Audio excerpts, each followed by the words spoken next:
Bienvenue sur Mayenne Amplitude, le podcast qui part à la rencontre de gens passionnés, qui partagent leurs expériences, leurs projets et qui nous font vivre leurs aventures. Aujourd'hui, c'est Mathilde Blanche qui partage son parcours avec nous. Fondatrice d'OhMyCat, son entreprise commercialise des griffoirs à chats, mais pas n'importe lesquels.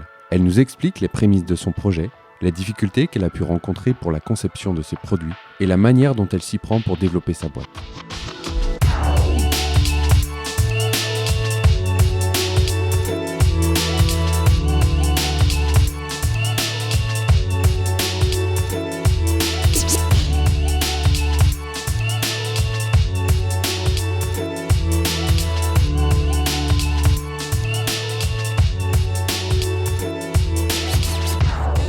Bonjour Mathilde, merci beaucoup d'avoir accepté mon invitation. Je suis vraiment très content de pouvoir passer ce petit moment avec toi, d'autant plus que, comme je te disais tout à l'heure, ça fait un petit moment que j'ai pas réalisé d'interview et du coup, ça me fait plaisir de redémarrer une saison avec toi.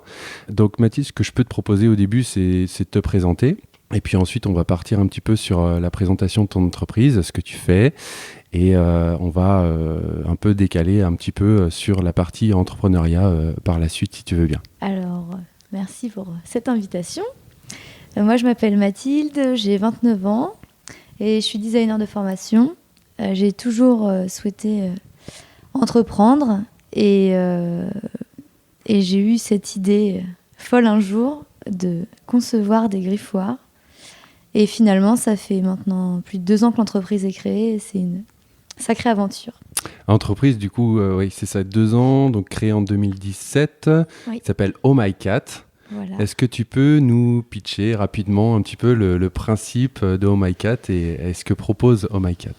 Alors, l'idée d'OhMyCat, c'était de concevoir des produits qui soient à la fois pratiques et esthétiques pour les chats et aussi, surtout, pour leur maître. Donc, ça s'intègre parfaitement dans la déco. D'ailleurs, le nom de marque OhMyCat, c'est vraiment né de Home, la maison, et MyCat pour mon chat, etc. Et aussi le Oh My God, pour dire que finalement, même si le chat, il griffe les griffoirs OhMyCat qui sont plutôt esthétiques, bien c'est pas grave, c'est vraiment fait pour lui. Donc le petit jeu de mots. Donc la première gamme de OhMyCat, ce sont des griffoirs qui ont l'avantage d'être rechargeables. Ils sont conçus en bois de peuplier et carton recyclé, donc tout made in France. L'idée, c'était vraiment de concevoir un produit qui soit absolument esthétique et éco-conçu, parce que c'est quelque chose qui me tient vraiment à cœur, et fabriqué en France, évidemment, et plus localement en Pays de la Loire, là où on est basé. Plus récemment, on a aussi sorti une gamme de poufs et coussins qui est aussi innovante. Le concept, c'était encore une fois d'avoir des produits qui soient issus des codes de la déco, avec des tissus tout à fait esthétiques et toujours dans une idée de durabilité, que ce soit pratique, lavable, déhoussable. Et il y a une housse qui est imperméable pour tous les désagréments de la vie.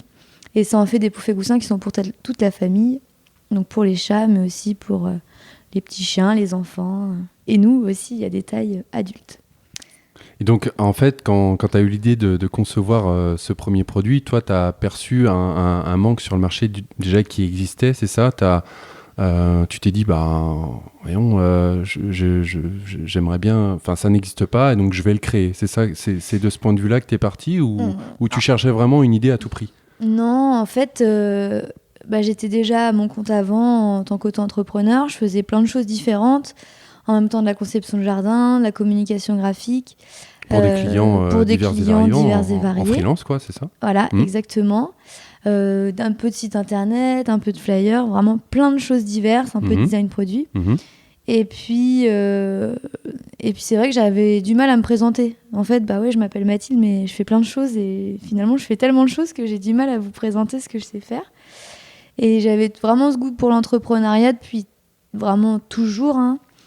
Et je me suis dit, bon, ok, qu'est-ce que j'aime ? Qu'est-ce que je sais faire ? Et si je faisais finalement un projet global qui puisse réunir mes passions et mes compétences professionnelles ? Et c'est comme ça qu'est né finalement OhMyCat, d'un déclic quand Nouméa, mon chat, est né. Et puis finalement, on a habité ensemble en appartement. Et j'ai vu l'offre actuelle, je fais ok, donc j'ai un nouveau canapé, j'ai un chat. C'est hors de question que j'achète ce qui existe sur le marché. Est-ce que je peux pas, moi, faire quelque chose finalement avec mes compétences et mes études en design, développer un concept qui puisse aussi répondre à un grand nombre de personnes qui auraient les mêmes goûts que moi, les mêmes attentes, qui soient sensibles au Made in France, aux produits éco-conçus et durables. Et finalement, j'ai eu cette idée de lettres griffoirs, parce que les lettres, elles sont partout dans la déco. Et je me suis dit, mais finalement, les lettres, elles sont dans la déco, mais elles servent qu'en déco, pourquoi ne pas les rendre pratiques ? Et finalement, cette idée de griffoir en forme de lettre, ça a été l'idée fondatrice du concept Oh My Cat, puis ensuite du nom, puis ensuite de la charte graphique, etc. Et puis maintenant, il y a d'autres formes de griffoirs, comme le nuage, le sapin de Noël, alias le chapin, et qui est aussi un griffoir pour chat, et puis la gamme de poupées coussins et les jouets qui viennent de sortir il y a quelques jours.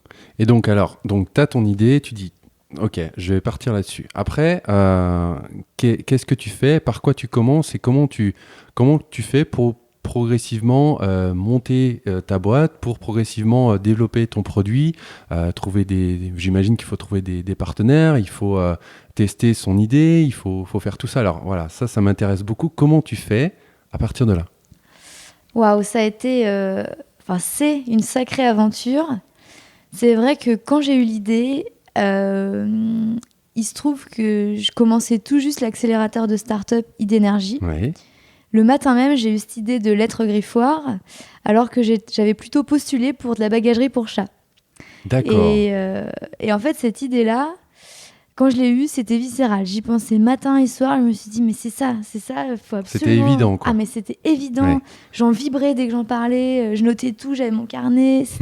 C'était complètement fou. Et en fait, à partir de là, j'ai commencé à faire des prototypes... Dans le salon de mes parents, j'en mettais partout du carton. Il y avait toujours les chats dans mes pattes qui étaient là. Et je me suis dit, ok, bon, déjà, les matériaux, c'est validé, c'est sûr. Les chats, ils sont tout le temps avec moi. Okay. Et je faisais mes petites bricoles dans le salon. Et puis ensuite, j'ai commencé la formation Idénergie. Et là, finalement, j'ai pu valider mon concept. J'ai fait une étude de marché auprès de plus de 600 personnes. Donc, on validait leur intérêt pour la déco, les chats et finalement le lien entre les deux qui n'existe pas ou peu dans le milieu du chat. Et en juillet 2016, donc, je faisais les premiers protos que j'ai fait tester donc, aux chats de mes parents. Et là, ça a été vraiment fulgurant. Les chats, ils étaient dehors et ils sont rentrés. Ils ont fait leurs griffes dessus, ils se sont allongés dedans et fait leur toilette dedans. Dans les griffoirs. Et là, je me suis dit, mais c'est pas possible, ok, je crée dans la maison. Ça y est, maman, on lance le projet. Ça y est, c'est parti. C'est parti, quoi. Et c'est vrai que ça a été un moment de fou parce que c'est quand même une idée un peu dingue de se dire on va créer un business sur des griffoirs pour chat. Faut quand même être un peu taré. Et d'ailleurs, dans le programme Idénergie, je me souviens de copains dont on parlait tout à l'heure qui me disaient non mais franchement, quand t'es rentré là-dedans... J'y croyais pas du tout. Et j'étais vraiment pris pour une illuminée, la femme à chat, le gros cliché et tout ça. Et puis maintenant, forcément, c'est les premiers à croire au projet, donc c'est assez enthousiasmant. Et puis, une fois les prototypes faits, les chats validés, eh bien, je me suis dit, bon, bah voilà, maintenant, il faut que je les vende. Et si je faisais une campagne de crowdfunding, donc sur Ulule, voilà, j'ai lancé une campagne sur Ulule, et ça tombait pile en même temps que c'était un petit peu fait exprès. Le jury Idénergie, en fait, la campagne a démarré 5 jours avant le jury pour justement prouver que le concept fonctionnait, que j'avais déjà des contributeurs et donc potentiellement que je pouvais gagner les prix. Et donc, en effet, la campagne, elle a plutôt bien démarré. Et donc, j'ai aussi gagné des prix. Lors de la soirée remise de prix de l'accélérateur Idénergie, j'ai eu, je ne sais même plus, 3 prix, je crois. Donc, le prix Idénergie, qui était le deuxième prix d'énergie qui avait un montant, je crois, offert, subventionné. Oui. Et puis, le prix KPMG j'avais un petit peu l'aval des experts comptables, donc je me suis dit, bon, c'est quand même bien. Et un prix d'avocat FIDAL également. Donc là, avec tout ça triplement en poche... récompensé, alors que tu venais... à peine de te lancer finalement. En fait, c'était même pas du tout lancé parce que l'entreprise n'était pas créée. Je l'ai créée en juin 2017 c'est-à-dire à peu près 1 mois après avoir gagné ces prix-là. Oui. Et là, en janvier 2017, c'était vraiment que le début, parce que j'ai été loin d'imaginer toutes les difficultés pour faire fabriquer un produit, même en petite série, avant de parler d'industrialisation. Oui, parce que du coup, il faut trouver des personnes qui acceptent déjà en petite quantité de pouvoir te fournir avec la maquette que tu as créée. Exactement. Et puis en plus, tu voulais que ça soit, j'imagine, pas trop loin, donc des partenaires qui soient... Exactement, locaux. Ça, c'était vraiment une volonté que ce soit hyper local. Donc j'ai d'abord sollicité les entreprises les plus proches de Laval. Et puis ensuite, j'ai grossi le cercle en éliminant certains, parce qu'il y avait beaucoup d'illusions. Je suis plutôt jeune, je suis une femme, voilà. Et c'est vrai que dans le milieu, des milieux plutôt masculins, ils m'ont pas vraiment prise au sérieux, surtout avec, encore une fois, ce projet de griffoir pour chasse. C'est sûr, ça peut laisser sourire. Et donc finalement, j'ai eu pas mal de désillusions avec des entreprises, notamment dans le bois, dans le coin, qui m'ont un peu, même complètement abandonnée, avec... soit des temps d'attente super longs, soit une qualité qui n'était pas du tout convenue, soit des devis qui grossissaient à chaque fois, toutes les semaines, etc. Donc ça a été très difficile, surtout à l'issue de la campagne Ulule, où les gens attendaient leurs produits. Mais oui, parce que du coup, c'était validé, c'était financé, et toi, financé. Tu te devais de finalement donner leur envoyer leur contrepartie. Exactement. Et finalement, toutes ces déconvenues, ça m'a fait perdre 1 mois par rapport au délai qui était convenu avec les contributeurs, c'est-à-dire fin mars ou mi-mars. Et j'ai pu enfin envoyer les contributions mi-avril à la sueur de mon front, parce qu'il a fallu qu'on ponce nous-mêmes tout le bois. Parce que, encore une fois, les fournisseurs n'ont pas du tout été pros là-dessus. Ils nous ont vraiment mis dans l'embarras. Donc avec... mon petit papa, le week-end, à poncer, tous les week-ends, on ponçait le envoyer, soir, le week-end, on ponçait pour pouvoir envoyer en temps et en heure ces produits que je souhaitais absolument qualitatifs. Donc, tout devait être nickel chrome.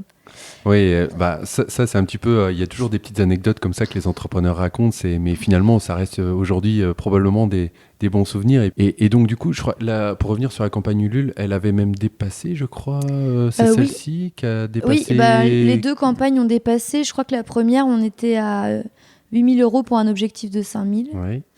Et puis la dernière, je ne sais plus trop. C'était il n'y a pas si longtemps que ça, la dernière. La dernière, c'était en novembre dernier, il me semble. C'est ça.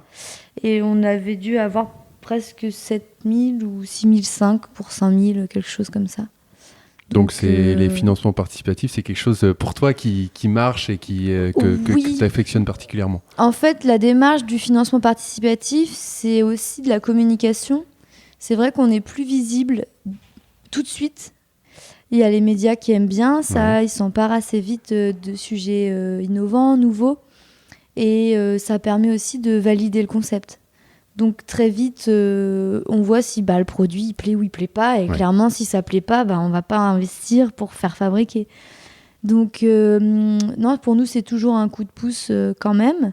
Bien que la première campagne, j'avais vraiment mal calculé les coûts. J'avais encore pas conscience de tout ce qui était... coûts, que ce soit coût fournisseur, coût de revente. J'avais pas forcément intégré le coût des transports. Et c'est vrai que cette toute première campagne, ça m'avait plutôt coûté de l'argent que m'en avoir fait gagner. Mais toutes ces petites erreurs, finalement, ou tous ces déconvenus, ça fait grandir beaucoup plus vite. Bien sûr. Et on devient vraiment extrêmement efficace ensuite sur d'autres problématiques. Et donc aujourd'hui, alors, comment tu vends tes produits, comment tu les commercialises et comment tu t'y prends pour faire parler de toi, faire parler de Oh My Cat, faire parler de tes produits. Est-ce que tu as des méthodes? Voilà, toutes ces petites questions-là aussi m'intéressent beaucoup. Voilà, comment tu t'y prends un petit peu? Alors, tout a commencé par le site de e-commerce, donc ohmycat.com en juin 2017. D'accord, donc que tu as lancé très peu de temps après voilà, donc 6 mois après l'entreprise, la création de l'entreprise. Et ensuite, ce qui me paraissait essentiel pour notre produit, c'était de créer une communauté. Parce le produit, il est quand même affectif, il rentre dans les foyers, l'esthétique, c'est le lien entre le chat et l'humain. Et c'était essentiel pour moi d'avoir un super compte Instagram et Facebook et tous les réseaux sociaux pour justement communiquer un maximum avec nos clients, avoir leur retour, leur ressenti, et puis que finalement ça devienne nos ambassadeurs. Donc là, on a une plutôt jolie communauté qui est très... qui réagit beaucoup, qui interagit avec toi, avec ta marque. beaucoup. Oui, sur ton site internet, il y a beaucoup de retours, de photos. Oui. C'est des personnes finalement qui prennent des photos des objets qu'ils Exactement. ont achetés et qui te les envoient, c'est ça? Voilà, en fait, on a la chance d'avoir des clients absolument géniaux qui participent vraiment à l'histoire de MyCat parce que quand ils ont les produits, bien, ils nous font des retours, ils envoient des photos des chats en pleine action ou dans leur salon, ou alors des petites vidéos assez sympas. Donc ça fait vraiment partie de notre marque. Après, depuis quelques mois, on vend aussi en B2B, donc aux professionnels. D'accord. Donc, c'est quoi, par exemple, les professionnels qui sont ciblés par ta Alors, marque? ça peut être des concept stores, des toiletteurs, des boutiques spécialisées dans les animaux de compagnie, D'accord. ou encore dans la décoration pure. D'accord. Parce qu'on a un produit, encore une fois, qui est plutôt esthétique, et le côté rechargeable, ça en fait vraiment un produit durable. Les cliniques vétérinaires aussi, de plus en plus, parce qu'on a développé une solution qui permet de suspendre les griffoirs au mur, donc faire des parcours. D'accord. Donc ça plaît de plus en plus aux cliniques qui sont dites cat-friendly. Nos clients, on arrive aussi un peu dans le milieu de l'animalerie. Ça fait pas mal finalement de canaux de distribution différents. Les marketplaces aussi peut-être Alors, oui, mais non, parce qu'on Oui, mais non. a testé et c'est pas un canal qui nous plaît beaucoup. D'accord. En fait, le dropshipping, c'est beaucoup de contraintes pour nous et finalement, c'est le marketeur, celui qui a la marketplace qui récolte les fruits. Donc nous, on est plutôt partant sur du stock, sur plutôt des boutiques physiques. On travaille aussi avec des boutiques de e-commerce, mais pas forcément du dropshipping. D'accord. Est-ce que tu as des produits qui sont, depuis que tu as monté ton entreprise, des entreprises un petit peu concurrentes qui commercialisent plus ou moins la même chose que toi? Ou est-ce que c'est ce que tu as créé, est-ce que c'est breveté? Est-ce que tu peux nous en dire plus là-dessus? Parce que finalement, des griffoirs à chat... Bon, à part au MyCat, alors les chats, je sais pas du tout mon rayon, mais je vois, si j'ai envie d'en acheter un, je vois pas où en acheter un autre que sur ton site ou des endroits où tu le vends. Alors, c'est vrai que niveau concurrence, des griffoirs, il y en a beaucoup. Oui. Des griffoirs esthétiques, il y en a un peu. Mais des griffoirs esthétiques made in France, il y en a pas du tout. Non, pas du tout. Il n'y a que vous. Et donc c'est vrai que il y a toujours des concurrents, c'est vrai, mais c'est plutôt de la concurrence indirecte. Et après, sur le marché du griffoir, c'est vrai qu'on est plutôt dans le milieu de gamme haut de gamme. Oui. Mais je pense que nos produits peuvent vraiment convenir à tout type de personnes. D'ailleurs, dans ma cible initiale, qui était plutôt les femmes de 35-40 ans, CSP+, je me rends compte qu'on est complètement à côté de la plaque, parce qu'il y en a beaucoup, mais pas que. On a beaucoup d'hommes qui commandent sur notre site. Et niveau âge, c'est de 18-20 à 75 ans. Donc, c'est complètement éclectique, en fait. Complètement. Finalement. Même sur les salons où on vend aussi en salon B2B, B2C, on a tout type de gens, beaucoup de chatteries, les gens qui font de l'élevage de chats, mais des clients particuliers qui ne s'attendaient pas du tout à avoir des griffoirs esthétiques un jour sous leurs yeux, donc c'est la découverte. On fait beaucoup le salon du Made in France, où on a beaucoup de succès, bien que les gens qui viennent n'ont pas forcément d'animaux. Et donc... Ça arrive qu'il y ait des gens qui achètent les griffoirs et qui n'ont pas de chat? Oui. C'est marrant, ça. Parce qu'en fait, on a les lettres de l'alphabet, c'est assez magique, parce qu'on peut écrire des mots chez soi. Oui. On peut écrire l'initiale d'un enfant dans une chambre d'enfant. On peut se servir des lettres XL, par exemple, parce qu'il y a le format simple et XL en table basse, en assise d'appoint. Oui. Et ça fait finalement qu'encore une fois, le côté affectif des produits, on le retrouve là aussi. Et je vais y venir un petit peu sur la partie entrepreneuriat. Donc aujourd'hui, tu travailles avec 2 collaborateurs, c'est ça? T'es plus toute seule maintenant. Donc toi, dans ta partie métier, qu'est-ce qui t'intéresse le plus? C'est quoi ta journée type, la journée type de Mathilde Blanche? Qu'est-ce que c'est? La journée type. Est-ce qu'il y en a une quand on est entrepreneur? Je suis pas sûr. Non, en fait, il n'y a vraiment pas de journée type. Mes journées sont constamment variées.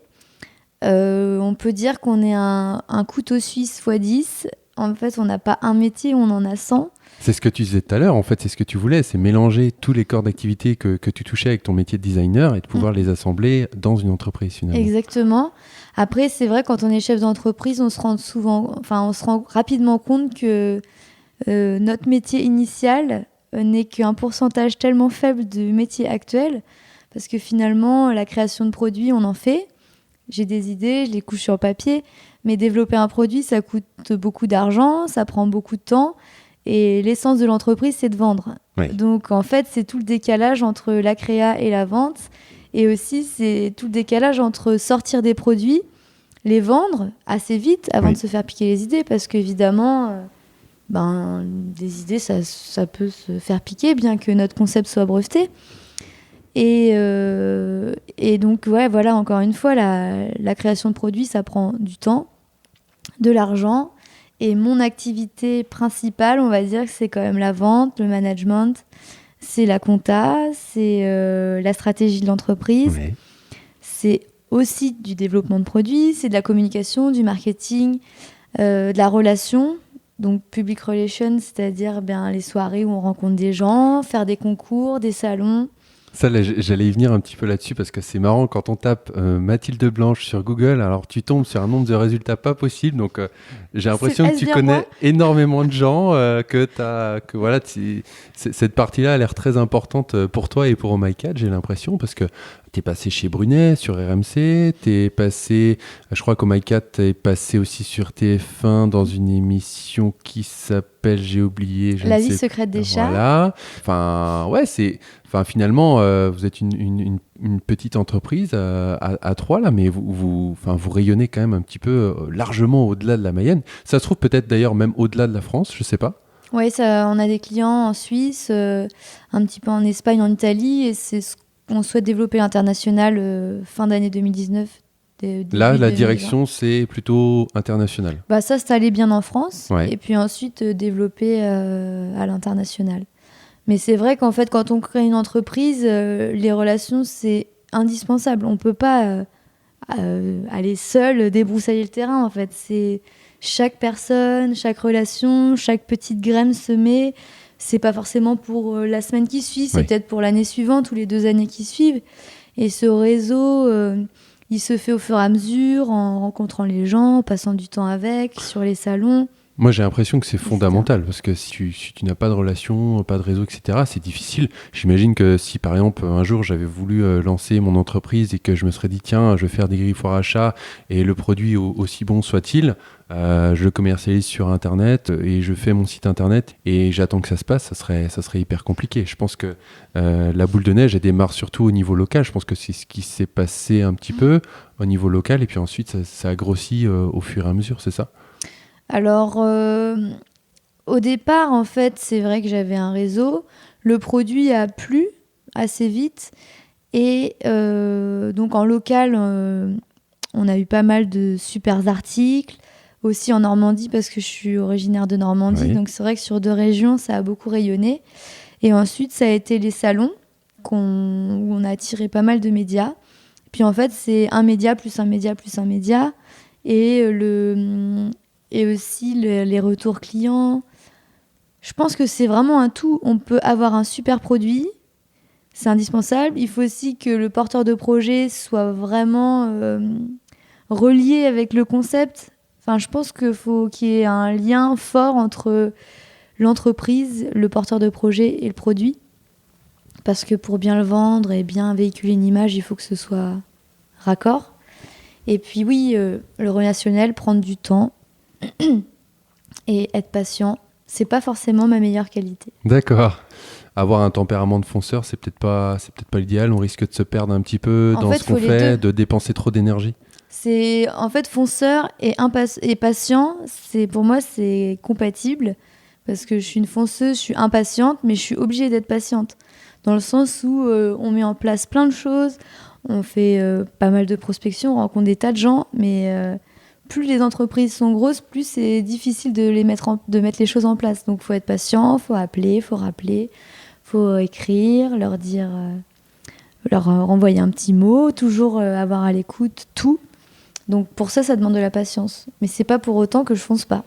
C'est vraiment, pour moi, tout va ensemble. C'est un savant équilibre, on va dire, c'est ça. Ouais, vraiment. Une partie un petit peu différente. Est-ce qu'il y a des outils, et ça c'est un petit peu une passion que j'ai, des outils que tu utilises au quotidien, que ce soit des outils web, que ce soit des outils autres, qui te sont aujourd'hui indispensables dans ton métier d'entrepreneur? Style, je sais pas, un système, tu parlais tout à l'heure que tu avais un petit calepin où tu notais tes idées. Est-ce que tu notes ça sur ton téléphone? Est-ce que tu notes ça vraiment sur papier? Est-ce que tu as des systèmes de to-do list? Est-ce que tu as un système, je sais pas, on peut imaginer des petites cartes heuristiques avec des choses. Est-ce que tu as des outils qui sont primordiaux pour toi aujourd'hui? Alors, la to-do list, c'est la vie. J'en ai pas une, j'en ai 10 000. T'as une to-do list par catégorie, c'est ça? J'ai des to-do list pour tout. J'ai des to-do list de journée, des to-do list de semaine, des to-do list de mois. Est-ce que tu arrives à les tenir, tes to-do list? Ah oui. T'arrives à les tenir? Ok. Ouais, Moi, j'y arrive pas. Donc, En fait, ce que je fais, c'est que donc j'en ai des mensuels, des idées du mois, de la semaine, des du jour. C'est très organisé en fait, tes to-do list, d'accord. Mais en fait, quand j'ai à peu près accompli ma to-do list, je raye et j'en récrée une en fait. Donc oui, c'est organisé, mais je l'ai fait évoluer. Là, je suis passée à une sorte de semainier depuis peu, là, c'est plutôt bien.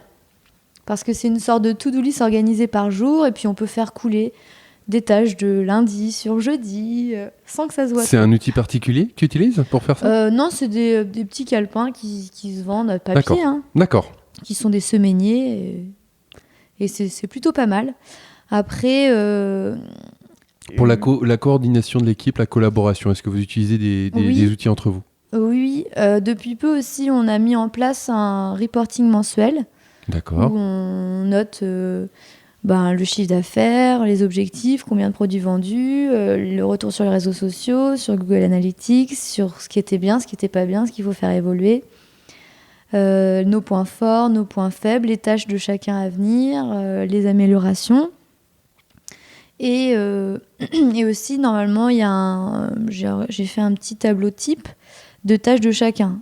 Donc, c'est par thème, genre presse, mercredi matin, un peu de presse, mercredi après-midi, un peu de réseau social, amélioration du site internet, etc. Après, ça dépend du profil de chacun, mais ouais, voilà, j'essaie de mettre en place des tâches types par semaine. Et donc, que tu assignes à tes collaborateurs? Oui, mais c'est vrai que la difficulté d'une start-up, c'est que chaque jour est nouveau et qu'un mail peut changer le cours de la journée. Et pour moi, une start-up doit être agile. Donc, ça ne sert à rien de faire des plans sur 5 mois. De toute façon, dans 5 mois, on ne sait tellement pas ce qui se sera passé entre-temps qu'on fait des plans. Mais franchement, on s'y tient tellement rarement. Donc, on essaie de prioriser, de prendre l'actualité comme elle vient. Nous, on essaie de gérer, par exemple, les événements, 1er avril, les différentes fêtes, les différentes dates marquantes, et de faire des opérations en fonction. Mais l'organisation, elle est quand même, pas au jour le jour, mais pas loin, quand même. D'accord. Avec des objectifs clairs sur l'année. D'accord, ok. Bon, écoute Mathilde, je pense que voilà, tu as répondu à pas mal de mes questions. Peut-être 2-3 petites questions supplémentaires. Où est-ce qu'on peut te retrouver? Est-ce que tu communiques sur les réseaux sociaux? Je crois que oui. Est-ce que tu as une newsletter? Est-ce que, je sais pas, encore une fois, un reportage télévisé où Oh My Cat va passer? Est-ce que tu peux nous dire un peu où on peut te retrouver dans les jours et les mois qui suivent? Alors, donc nos produits sont disponibles sur ohmycat.com et dans diverses boutiques en France. Vous pouvez aussi nous retrouver sur les réseaux sociaux, Facebook, Instagram, Twitter, LinkedIn, Pinterest. Qu'est-ce que j'ai oublié ? C'est déjà pas mal, hein. Sur les salons, ah oui, on sera à la Foire de Paris à la fin du mois, donc 27, 28, 29 avril, D'accord. sur le stand des premières, que je remercie d'ailleurs. On sera aussi sur un autre salon qui s'appelle Félinac, le premier salon du bien-être pour les animaux de compagnie à Nantes. Et normalement, on devrait aussi être dans une nouvelle émission sur M6, mais que je ne vais pas nommer parce qu'elle n'est pas encore sortie. Une émission dont le nom n'existe pas, c'est ça ? Enfin, c'est un nouveau concept. Un nouveau concept. D'accord, Voilà. super. Et donc, il y aura la présentation de nos produits normalement dedans. Donc, tant que je n'ai rien vu, je ne peux pas communiquer. D'accord. Et puis... c'est génial. Et puis, c'est vrai qu'on a eu récemment aussi la Palme d'Or du meilleur produit innovant. Oui, c'est vrai, tu fais bien de le signaler. Et je pense qu'à la suite de ça, on devrait avoir plein de chouettes événements à venir. Donc, on verra bien. Super. Encore une fois, merci beaucoup Mathilde d'avoir accepté mon invitation. C'était vraiment sympa de ta part de m'avoir accordé ce temps. Et donc, je te dis à bientôt. Merci Damien. Merci d'avoir écouté cet épisode. J'espère qu'il vous aura plu. Si vous avez aimé, n'hésitez pas à me le faire savoir, voire me laisser une note sur iTunes. N'hésitez pas non plus à partager ce podcast autour de vous, seul moyen pour le diffuser et le faire connaître au plus grand nombre.